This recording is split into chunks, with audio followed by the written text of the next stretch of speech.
যোৱাকালি যেতিয়া Indian institute of management বিলখন সদনত আহে, কংগ্ৰেছ দল আৰু অসমৰ পৰা যোৱা কংগ্ৰেছৰ সাংসদসকলে তাক বিৰোধিতা কৰিছে আৰু ইয়াৰ ভিডিঅ'ও আছে। তেওঁলোকে ন' বুলি চিঞৰি আছিলে।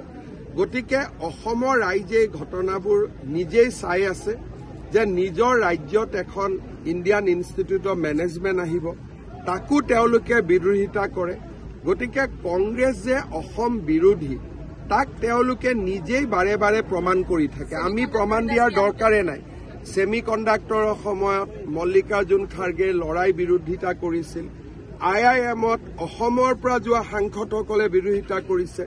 গতিকে এখেতসকলৰ বিষয়ে অসমৰ ৰাইজে বুজি পায় আৰু সেইকাৰণে মই ভাবো যে অসমৰ ৰাইজে তেওঁলোকক যোগ্য উত্তৰ দি আহিছে আৰু দি যাব।